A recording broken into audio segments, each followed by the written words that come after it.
Nico Collins will be the next breakout star in our Dynasty leagues. We'll tell you why next.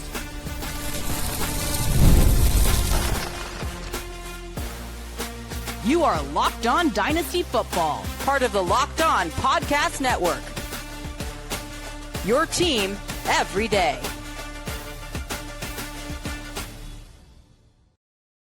Welcome back. I am your host, Marcus Mosher. Joining me today, as always, is the Fantasy Football Hall of Famer, Michael Fabiano, and it's a Wednesday show. So, of course, former NFL scout Matt Williamson is here, and we are answering your Twitter questions. And today's episode is brought to you by Odoo. Great organizations win because operations matter, and that's why you should get Odoo. Try for free today at odoo.com/lockedon. That's odoo.com/lockedon. On today's show, we are discussing the Brendan Sorsby update from the NFL. We're also going to talk about startup draft order and how your league should handle it. But our first question, Matt, is about who is the next JSN. JSN, Jaxon Smith-Njigba, went from somebody who was being drafted around wide receiver 12, wide receiver 13 at this time last year, and he became a league winner. Who do you think that player could be in 2026? Okay, so you always give me one assignment and I get a bunch of names. So here's my logic whenever I heard this assignment was someone we talk about every week, it seems like. If he were healthy, I would have picked Malik Nabers. He's not close to healthy. I am not going to pick him. I think he's a sell. We've talked about that a lot, but I would think he's a perfect profile for it. I look at McConkey and Devontae Smith as guys that could go from like 16 to 8 in the receiver world. But I look at Nico Collins as someone that could go from 8 to 1. Or 2, so Nico Collins. Nico's my final answer. Yeah, Nico Collins right now. It's perfect because last year at this time, for our June ADP, Jaxon Smith-Njigba was being drafted as the 17th overall player in startup drafts, and Nico Collins right now is 18th overall. Oh wow, okay. So you're right on target here. We're also starting to see, at least like nationally, some people really discuss how good of a player Nico Collins is. I think it was Nate Tice from the Athletic, it was on the Athletic Football Show, ranked him as the 5th best receiver in the NFL. So I could see it. Like I could see this being the year where he stays healthy and he kind of reminds everybody just how good he really is. Exactly. And I know Stroud left a miserable taste in our mouth in the playoffs, but I think he's better than that. I know every year they revamp the O-line, but eventually I feel like they're going to get it right. Maybe they'll have some kind of running game to help everybody else out. And I don't know if Tank Dell's going to be healthy or not, but I think there's enough supporting cast around Collins that he just won't get flat out doubled every time, And I think he's going to be a monster. Fabs, I want to ask you first about Nico Collins before you give us your names. Could you see Nico Collins being that guy that goes from, wide receiver 10 all the way up to like wide receiver 3 in startup ADP? It's possible. There's so many mouths to feed in Houston, and he's also not really been super durable, but the talent's there. I also have some questions about CJ Stroud. And do the Texans want to become like the Ravens? Do they want to just run the ball with David Montgomery? Have Nico Collins play a role? Zay Flowers obviously was very good for Baltimore last year, and from a fantasy perspective as well, had a breakout year. But they play such good defense. How many negative game scripts are they going to be in as well? So I just good point.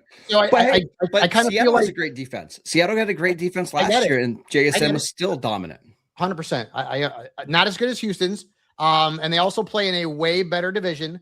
So I think, when you go from playing the Niners twice a year and the Rams twice a year and Arizona twice a year, okay, Arizona's not great, but their offense was actually pretty good last year when Jacoby Brissett took over, compared to, the I don't want to say bad offenses in the AFC South, but the Colts are a question mark, and Tennessee's a question mark. So Jacksonville was pretty good. He wouldn't have been my first pull at wide receiver. My first pull is Emeka Egbuka, but he also doesn't exactly fit what we're talking about here if it's the next JSN. Why? Because Egbuka, like JSN, had kind of a up and down rookie year. And in JSN's second year, he was much better. He was very good, but he didn't really break out and become elite until last year. So I wonder if Egbuka follows that same career path. Does he become a top 12 wide receiver this year? And then in 27, bust out and be a top 5 player? I looked at the third-year players last year, and the top guys were Puka, obviously Jaxon, Smith-Njigba, Zay Flowers, the aforementioned, and Michael Wilson, believe it or not, who had over 200 fantasy points. And I don't know if that's going to happen again, but we'll find out. But Egbuka is the guy that comes to mind for me. Now, if we're talking about just like pure breakout wide receivers, and we're not talking about the year that they break out because JSN's was in year 3. I mean, Egbuka fits the bill. Tedero McMillan also fits the bill as well. Last year, he was one of the top 18 among wide receivers, maybe top 15, 16. And, he could maybe take a next step as well. But Egbuka is the first guy I take and put into that category if we're not just talking about third-year guys who break out, because that's when JSN broke out. Matt, what are your thoughts on Egbuka? Because it does fit the Ohio State wide receiver that can play in the slot, can play in the outside. And I know that's not what you're going for, Fabs, but there are a lot of similarities there. Yeah. No, I thought the Ohio State thing too, because I think they were very, very well coached at Ohio State, and they understand how to adjust to the league. And both those guys showed it from the start. And I think both of those guys will continue to I think Egbuka will follow JSN and continue to get better. I like Godwin, but all in all, Egbuka is going to get a huge target share this year. Yep. All right, I got one guy for you, and it's not a receiver, so I'm cheating here a little bit. You're going with a tight end, aren't you? I am. I'm going with Brock Bowers. Now, it's probably weird. Listen. Is he paying you? Are you his agent behind the scenes? Like, we do not have the same agent. Are you I promise his manager, you that. Marcus Mosher, and you're not telling us? Listen, here's the reasoning why. Brock Bowers is tight end 1 right now on Dynasty League football. But we're looking at somebody who is going at the tail end of round 1 of startup drafts. And the idea is, could he take that next step and become a top 3 Dynasty asset? And I see it for a couple different reasons. First of all, I think Brock Bowers is just really good. I think he's an awesome football player. And now he gets the same play caller that JSN had in Clint Kubiak. And I just think that Clint Kubiak is really good at utilizing his personnel. And I won't be surprised if we see Brock Bowers have a 1,400-yard season this year with maybe competent quarterback play. And then at this time next year, we're talking about Bowers as a top 3, top 4 Dynasty asset. He's only 23 years old right now, and tight ends can play a long time. I want Brock Bowers in every league. And Matt, I know you just traded for him as well. Yeah, I kind of got him as a steal, and I'm 90% with you, Marcus, but my only concern is I think great tight ends that have nothing around them are a little easier for defenses to scheme up to defend with brackets or put a big corner on them, because his wideouts are just so bad that he's just going to be such the focus of the offense. I'm thinking Bowers' real monster season is 2 years from now, when Mendoza's got his feet wet and Jeremiah Smith's on the team or something like that. I want to know what this deal is. Like, what's this deal that you got Bowers for? Oh, I got him for 110, 111, and my second for next year. Steal. Firstborn son included in this trade as well, or no? I was like, my first offer, they said yes. They were rebuilding. I'm like, sign me up. Matt, I agree with you. I would have gone out, and I don't drink, but I would have had a ceremonial, Modelo or whatever. I did. You should have. You should have. Matt, I agree with your point about the coverage. I think the only difference for me is that Bowers is a guy that you can move all over a little bit. And I think, again, this is what he'll have a million targets too. Yeah, and this is what he did with JSN. Like, they moved him all around to get him in favorable situations. Bowers also just moves and plays like a slot receiver anyway. So maybe those concerns are a little bit alleviated. But I also look at the situation. Like, last year, before Rashid Shaheed, there just was nothing in the passing game outside of JSN. And maybe that's the case with the Raiders this year as well. Like, they have just no choice but to funnel 155 targets to Brock Bowers this year. Yeah, and they will scheme him up, and they get him a lot of manufactured touches because that's all they have, and it'll be very friendly for a rookie quarterback when he takes over. I didn't know tight ends counted, but I would have picked Tucker Kraft. Marcus always breaks the rules. I want to throw one question out to you guys real quick before we go to break. If we're talking about strictly a third-year wide receiver, which was what JSN was last year, and I'm OCD, so I'm going to stick with it. Give me the player of these 5 that you feel like is the most likely to be this year's Jaxon Smith-Njigba. Laddie Daddy, Rome Odunze, Brian Thomas Jr., Marvin Harrison Jr., Xavier Worthy. Lad, and Worthy's not even in the close. It is just because I think Lad is the most likely to get 160 targets of the group. So I think of the second-year receivers going into year 3, Lad McConkey is definitely the player that I would compare closest to JSN. All right, real quick. My only concern with McConkey, and it's very small because I mentioned him to start the show, is when they do their 13 personnel stuff, will he be the wideout? I think he will, but we'll just have to. That's to be determined. All right, let's talk about startup draft order and how your league should handle that. We'll get to that next. This episode is brought to you by Square, the business platform helping sellers become neighborhood favorites. Whether you're prepping for a busy season or managing everyday demand, Square helps keep your business moving with everything from payments and online orders to inventory, staff, management, and more, all in one place, so business owners can spend less time managing tools and more time focusing on their customers. Square helps simplify the everyday work behind running a business while giving owners the tools they need to keep growing. And it's something you notice when you're supporting the local businesses you love.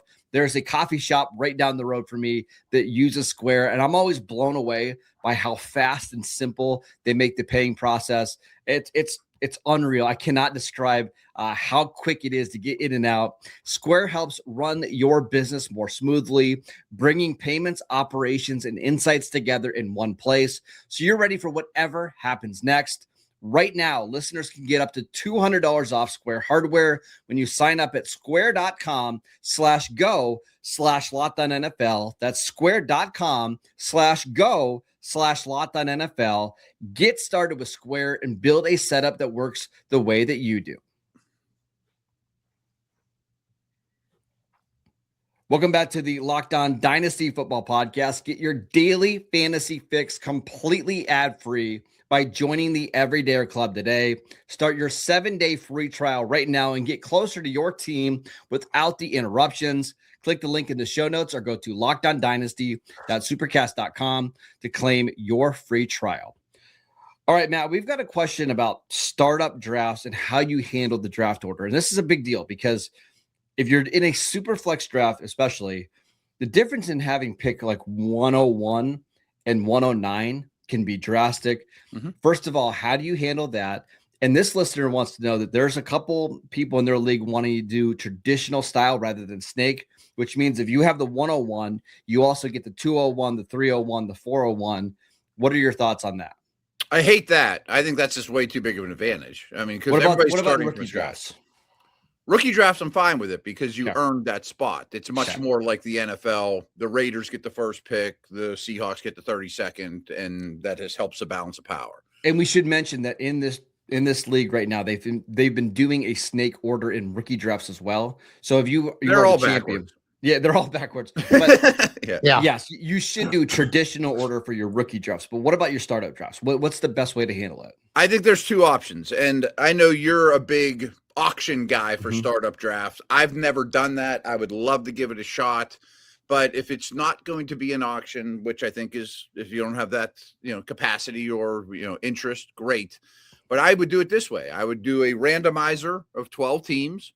And whoever comes out on top, not necessarily gets the first pick, but gets their choice of where they want to pick in the first round and snake it from there. I mean, if you don't want 1-1 and you got the best spot in the randomizer, take 1-6 if that's where you want. Most people might take 1-1, but they might not want to wait until 1 or 224. Fabs, what's your take? I love Matt's suggestion of randomizing. I thought I made that word up too. Yeah. I don't know. I make up words on this podcast all the time, but Matt, I think you can have a little more fun with it. Okay. If there's 12 teams in there, you guys go out there and play 3 foursomes, and the best scorer gets to get why gets to get. You have to do a hot wings challenge. I'd rather have a fist fight than play golf. Oh my goodness gracious. I've only been in one fist fight my whole life. I'm not going to tell you how it ended up. I won. I actually didn't get my butt kicked. But anyways, I would have some fun with it if you're going to go random, rather than just like do it on the computer. I know, like my buddy Scott Hansen, name drop. Every time like we did a league together, he always dropped it into this program online and it randomized it. I'd rather have some fun with it, but there is no way that you go with the 101 having the 201 and the 30. No, you don't do that. No, you snake it to start up, and then the rookie drafts are much like the NFL, as you said. Worst fantasy team gets, but also in order to alleviate tanking, I also think that there is a way that when you have your 6 teams, say we're in a 12-team league and you have 6 teams that make the playoffs, right? And there's 6 teams that are out. So those 6 teams that are out play in a consolation bracket. And those teams play for the right to be the number 1 pick, the number 2 pick. The team with the worst record in the regular season, and the one caveat here, can never have worse than the 3rd overall pick, though, because if their team is that bad, then more than likely they're not going to end up winning the number 1 overall pick or getting to the championship and getting the 2. But they could never have worse than the 3rd overall pick. So that's the way that I would construct it, because first off, snake draft, initial draft, fair. And then the rookie drafts going in the order of the champion down to the last place team, 1 through 4. That's how many rounds you do. That's the best way to do it. But to avoid tanking, I like the consolation. I do this consolation bracket, but I don't let the worst team in the regular season fall any further than 3rd, because that's kind of not fair. One league I'm in does something that's really interesting, and it's also advanced level commissioning. That's also probably a made up word. But the 6 teams kind of in the toilet bowl, the draft order stays the same. If you're the worst team at the end of the regular season, you get 1-1. But then there are the 6 teams in the toilet bowl that didn't make the playoffs. And he always does it really, really well. I don't know how he comes up with it, but if you're the underdog in that one, you're 1 versus 6. He gives number 1 like 10 points to start. And somehow he figures out like a spread, and you start with a 10-point lead. And whoever wins the toilet bowl, they created a 1-13.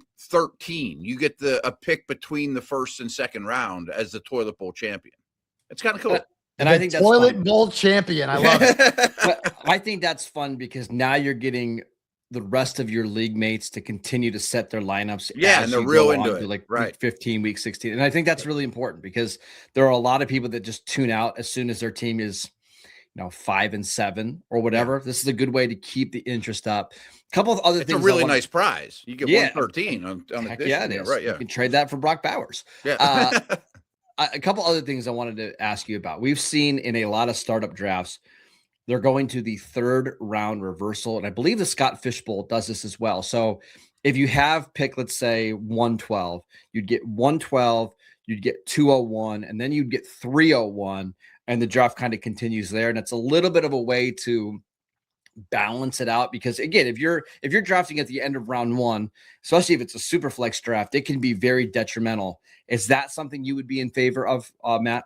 I don't know if I'd be in favor of it, but I'm open to it. I wouldn't fight it tooth and nail that that's a terrible idea. I bet someone way smarter than me that's like a mathematician would say that's a big advantage to then pick this spot in the draft. You end up with more draft capital, And I've seen other startup drafts where you have differing picks in each round. So it's not just, hey, I'm drafting at 112, 201, 301. There are ways where you can stack it a little bit. So you're picking in different parts of the round. But I think for me, this is just the argument to, if you can, and I understand that not everybody can do it, auction drafts are just the best way to do this, right? Everybody's got the same amount of money that they can spend. You can build your team however you want to build it. If you want to be really if you want to have a lot of studs and, try to fill the back end of your roster with just guys off the waiver wire, you can do that. Mostly my drafts are all auction startup drafts, and it's just the most fun way to build your team, at least initially. I bet. I just never done it. I hate auctions. You know me. I hate it. It takes too damn long, and I got stuff to do. I want to do my draft. You're a fantasy analyst. What else do you have to do? what are you talking? I got to watch the House of Dragons. I got to watch reruns of Cheers. I got to watch the Yankees. Listen, like that. I got to try to have a social life. You know what I mean? So now, listen, I'm Dragons came in hard, man. Yeah. That was a good opening episode. Dude. Oh my God. So freaking good. But that apparently was supposed to be the last episode of. Yeah, I know. That would have been better. But it was awesome. You guys are getting so off track here. I'm so Did you not do a podcast with me every day? I have to get us off the rails at some point. If you can get everybody together and do the auction, okay, then that's maybe a little bit more attractive to me. But doing an online auction is literally like having teeth pulled, which, by the way, I had to have one pulled last week. Not fun. So auction drafts are fun online, even if you're not in person. Online, they suck. They're boring. It's just like, it's painful, man. No, that's just me. What it is. I'd rather have a traditional snake startup draft and then the rookie drafts like we've been talking about. I've done auctions, and unless we're together and having a good time doing it, I can't do an online auction draft. It grinds my gears, as Peter Griffin would say. All right, let's talk about Brendan Sorsby because he continues to be in the news for all of the wrong reasons. We'll talk about what you should do with him in your dynasty leagues next. This episode is brought to you by Odoo. Running a business shouldn't feel like you're trying to connect a bunch of systems that were never designed to work together. One app for accounting, another for inventory, another for sales, and somehow none of them talk to each other.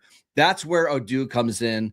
Odoo is an all-in-one business management software that brings every part of your business together in one powerful platform. From sales and accounting to inventory and marketing, everything works in one place, helping your team move faster, stay organized, and focus on growing the business instead of managing software. The best organizations know that success isn't just about talent. It's about having everyone working toward the same goal. And that's true in sports, just like it is in business. We saw the Seahawks win the Super Bowl last year. I don't think anybody thought they were the most talented team at this time last year.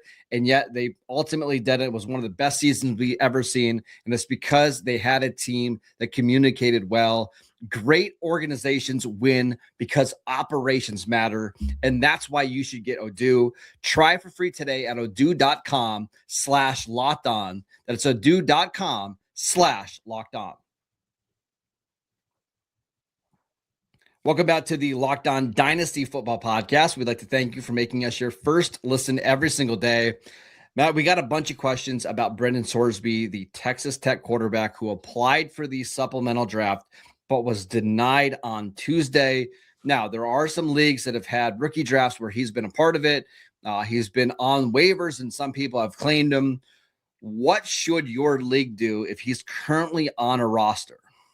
I think you absolutely just have to hold. Whatever you decided, I think we talked about this last week, or probably it was 2 weeks ago, that I didn't love that people could just grab him for free in free agency.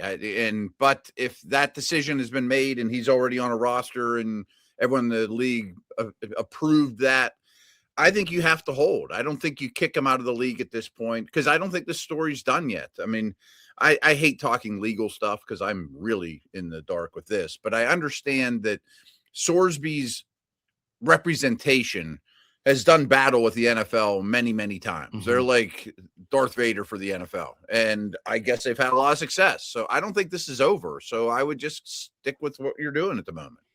What about for you, Fabs? What do you think the league ruling should be? I posted this on our YouTube yesterday, or you did. Brendan Sorsby has no business being on a fantasy football roster in a dynasty league. He hasn't played it down in the NFL. He's not in the NFL. We don't know what's going to happen with this kid's future. And this is on the commissioners out there. If somebody did pick Sorsby up and there was no ruling that, dude, you can't do that, then your commissioner is going to be taking a lot of flack. And at that point, the commissioner has to send it to the league for a vote. Now, commissioner with any kind of backbone would have been like, dude, you can't do that. You can't pick this kid up. Let me pick up Dante Moore now. He's not in the NFL. I don't care. He's right. He'll be in the league next year. So, and again, I'm not going to say anything about when you should have your rookie drafts, whatever. But the bottom line here is that This is not like, well, Fab, Stephon Diggs isn't on an NFL roster. Come on. You know the difference. But He's eligible player, to play. right? He's yeah, going to be at right. some point, whether it's with the Raiders or whoever, he's going to be. Keenan Allen is eligible to be, right? I mean, like, so 100% different thing. Yeah. He If you want to pick up Derek Carr, you can pick up Derek Carr. Right. But he should not be on a right. roster. Bottom line, he should not be on anybody's roster next year or whatever's going on with the legal situation. The wheels turn slow. It ain't going to happen for a while. Then next year, if he ends up being in the draft, rookie draft, boom, there you go. He should not be on a team right now. And anybody who went out and picked him up was bending the rules, trying to bend the rules because you had already had your rookie draft. Commissioners, you got to have a backbone and be like, you can't. Listen, you can't do that. It's just not. It's not a good way to run a league. And if the commissioner did not make an immediate move with commissioner powers to drop that player off a roster, if it's on a platform, that evil's on them. Yeah, there's no way that he can be a guy that you just pick up in free agency and stash on your roster because it just doesn't make any sense. Now, if you've already had your rookie draft and it was in that weird spot of like we thought he was going to be eligible and somebody spent, let's say, a second round pick in a super flex on him, I think at that point you're allowed to just keep him on your roster. Obviously, you're not going to be able to play him. Yeah, I don't agree. But I guess my point is, if you've spent draft capital on him, and everybody in the league had an equal shot at drafting him, you know what I mean? Like he wasn't drafted. I agree. Yeah, he shouldn't have been part of your rookie draft. Let's just be clear. But if you've already had your draft and somebody spent the draft capital on him, I guess you're just holding on to the rights. But again, that is. I don't think you can pluck him off that roster if you made that decision. Then I think let somebody. if you've already, I don't think that's a bad decision by the commissioner. Oh yeah, no doubt. But that mistake was already made. Yeah. Yes, I 100% agree. We'll see what happens with Brendan Sorsby. I don't think this story is done, Matt. I wouldn't be surprised if he finds a way to play football relatively soon, but this feels like it's far from over. When's the XFL season start or whatever they got going on? The UFL doesn't start to spring, so that doesn't even make sense, right? Whatever they got going on. Maybe he finds his way back to college. I don't know. It's a very weird situation. But that is it for today's show. I'd like to thank you for making Locked On Dynasty your first listen every single day. Make sure you subscribe and follow the podcast so you get all of the latest episodes. And if you never miss an episode, the Everydayer Club is built for you. Get Locked On Dynasty ad-free, plus members-only Discord access, and so much more. Head over to lockedondynasty.supercast.com to join the club. And for those of you on video, we can send you the first ever 24/7 national NBA YouTube channel. And on audio, make your second listen the Locked On NFL Draft Podcast. Follow Matt on Twitter at Williamson NFL. You can follow Fabs at Michael _Fabiano. I'm at Marcus _Mosher, and we will see you right back here tomorrow.